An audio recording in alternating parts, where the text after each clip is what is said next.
whistle and flags were thrown as there was a false start. Some movement looked like from the Argo offensive line. Illegal procedure. Toronto number 61, 5-yard penalty, still first down.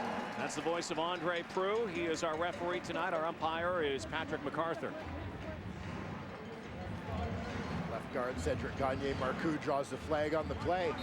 Nonetheless, we'll see if the Argos, after the turnover, try to go for that quick strike that's such a common mentality, such a trend here in the CFL after a turnover. The behemoth, Doug Brown, final season in the CFL. Lemon. It's out of the pocket. Jeff Johnson is hit hard right there. Johnson goes down. The Argos get a couple of yards. Merrill Johnson in on the tackle. Fullback Johnson motions wide. He's going to come across. It looked like Cleo Lemon might have had a shot to hit him a little bit earlier, but he's got to progress through his other reads first. By the time he gets down to Johnson, the Bombers are closing on the fullback. Alex Suber also in on the hit. Suber, the CFL Defensive Player of the Week. Game changer. 66-yard touchdown and an interception last week in Hamilton. Lemon, second long, over the middle. Picked off by Javon Johnson. Turnover, turned right back. And Winnipeg will have the ball in Argo territory when we come back. Mom, I love you. That was for my little brother right there. May he rest in peace.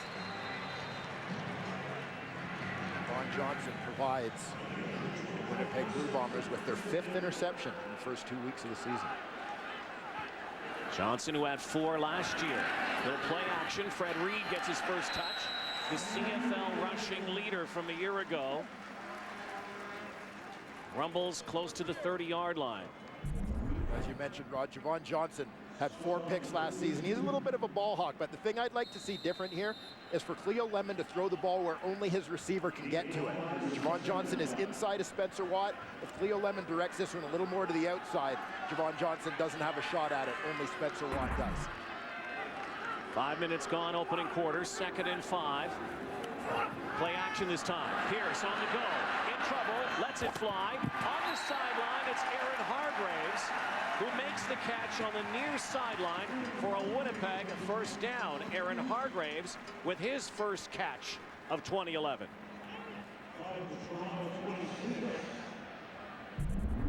Well, it's not often that I get to talk about a receiver doing a nice job blocking, but keep an eye on number 14, Terrence Jeffers-Harris, picks up the blitzing linebacker, Jordan Younger, pins him to the inside. That allows Buck Pierce to escape and deliver the strike to Hargraves along the side. Great recognition and execution. Reed, head down. Big battle there with the veteran Kevin Iben. The story tonight for the Toronto Argonauts circles and centers around the 3 guys who man the middle of the defense, including Kevin Iben, because no Jason Pottinger, no middle linebacker. The veteran is out of the lineup for the Toronto Argonauts. Absolutely. And you talk about this Argo D as a whole. There's Claude Roten, 2 sacks in his CFL debut last week. His college teammate, Ejiro Kowali, takes over at middle linebacker for Pottinger. 2nd down. Pierce goes to the end zone and knocked away by Linjay Shell. Good defense there, blanketing the intended target, Corey Watson. Buck Pierce got knocked to the turf again, and so Winnipeg will try to even the score now with a Justin Pilardi field goal. Well, now in his 3rd CFL season, Linjay Shell has proven himself as one of the best defensive backs in this league. Perfect position, putting on a clinic on that play. Justin Pilardi also perfect on the season, 2 for 2 last week in Hamilton. He has a streak of 12 straight dating back to last season. This will come from the 33-yard line. It is against the wind. Kick is up, and it is wide. And in the end zone, thinking about it, but then taking the knee was Chad Owens. Bombers are on the board, but not what they wanted. They get a single. It's 3-1 early. Coming off a 23-21 dramatic win against the Calgary Stampeders at McMahon. So 2 early season undefeateds. Cleo Lemon, play action and rolls out, and Spencer Watt has it. dragged down by linebacker Jonathan Hefney. The Argonauts do a nice job using pre-snap motion to try and free some people up here. A little bit of cross motion in the backfield.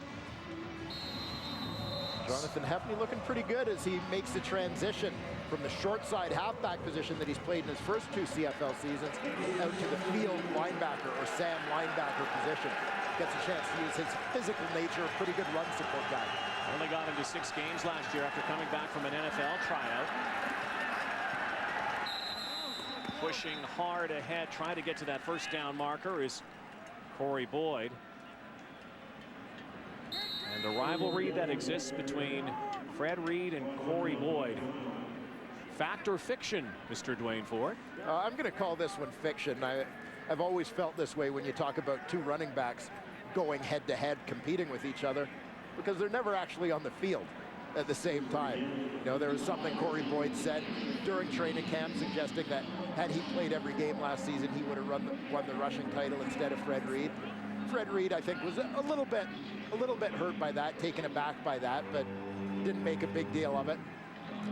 As far as I'm concerned, it'll just be fun to watch both these guys along with Joffrey Reynolds and others go after the title over the course of this season. Corey Boyd coming off a 100-yard game in Calgary last week. Fred Reed picks up 87. Hamilton, here's a 3rd down play now. Handoff to Boyd. He's not going anywhere. Loses his helmet, and the Argos lose the football. The bullseye was on number 3. Bingo. Jim Barker in disbelief. Always got to believe your offense can get a yard. And Boyd is hurt. Defense is all over this one. Just going to be a straight dive play to Boyd. Fantastic flow to the football by number 38, Marcellus Bowman. He's the guy that blows this thing up. He just traces the path, mirrors the path of Corey Boyd, slides into the gap, right behind the double team. He's the first man to make contact, gets all kinds of support.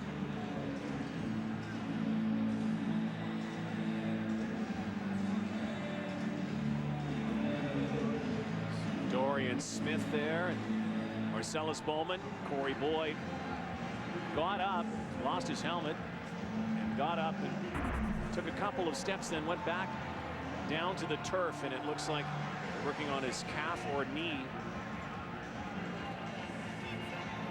Still on the field.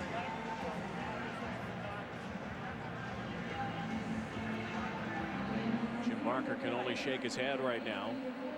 Not only at his star running back being down and out right now, but also the fact that the Argos could not pick up that first down on 3rd and less than a yard.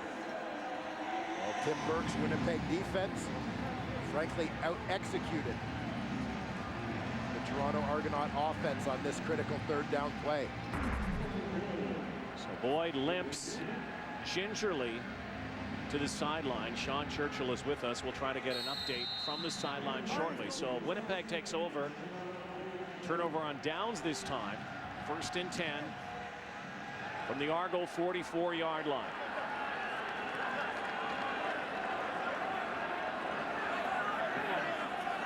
Pearson is shotgun in a tight clustered formation. Terrence Edwards in motion. The play clock had expired. 4, 5-yard penalty, still 1st down. 20-second clock had expired, so they'll bring the ball back 5 yards.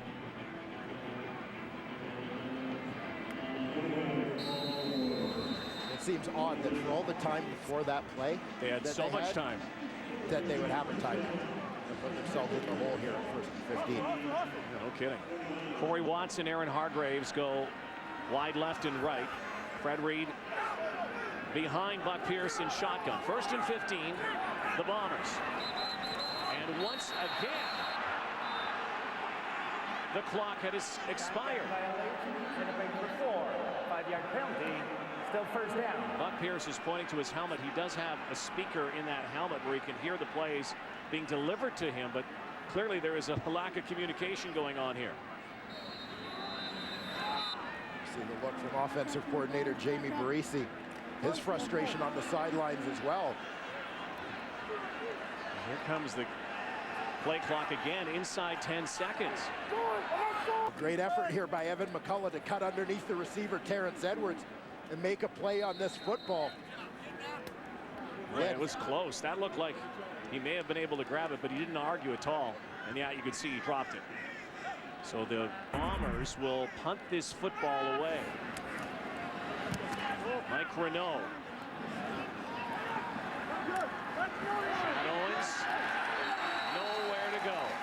Dropped inside his 19-yard line, 3-1 early, 5:43 to go, first quarter. At Nissan, we test the Altima's durability on a track that simulates the world's toughest roads.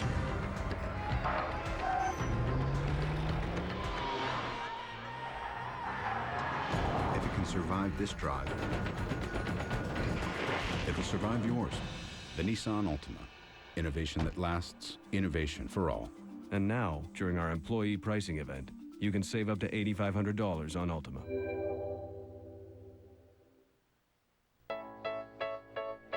If you don't have an iPhone, you don't have FaceTime on your phone, which makes it this easy to talk face-to-face with another iPhone. This easy to talk with a Mac, and this easy to talk with an iPad. FaceTime. Just one more thing that makes an iPhone an iPhone. A guy who has become a superstar. Second season in the Canadian Football League, Corey Boyd. On the bench right now. Being attended to. Looked all right. We'll see if he gets back in the ball game. Andre Dury takes over. Jeff Johnson also in the backfield. Cleo Lemon has time. Eventually lets it go, and Brandon Rideau makes. They saying he made the catch. There's a penalty flag down at the 25-yard line. It looks like it's going against the Argos.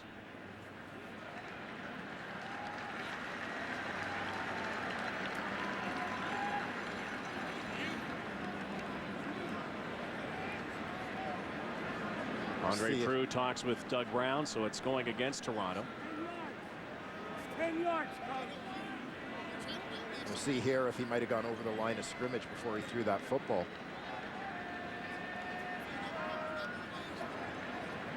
Illegal forward pass. Toronto number 1. He was across the line of scrimmage when he threw the ball. Half the distance to the goal. It remains first down. So the original line of scrimmage is the 19-yard line on this play. Leo Lemon as he gets on the move already at the 15. Oh yeah, throws that one just as he crosses the 20-yard line. Good call by Andre Prue's crew. First and 20 from the 9. Jeff Johnson barrels out of bounds near the 15-yard line. Veteran fullback Jeff Johnson out of York University. You get down in that sort of territory, and your playbook becomes severely limited by your field position.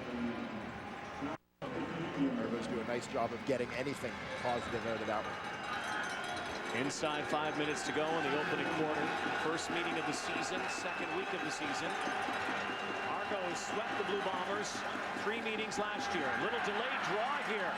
Johnson plows his way above the 25-26-yard line. Good play call that time, but will still be short, well short of a first down. Well, nice couple of play calls there is what the Argos' primary goal is, to get out from under the shadow of the goalpost. This is well blocked by the offensive line on the draw play. Dominic Picard gets up to second level on the linebacker Joe Lobendon. Nice read by Johnson. Give Noel Prefontaine a little bit of room.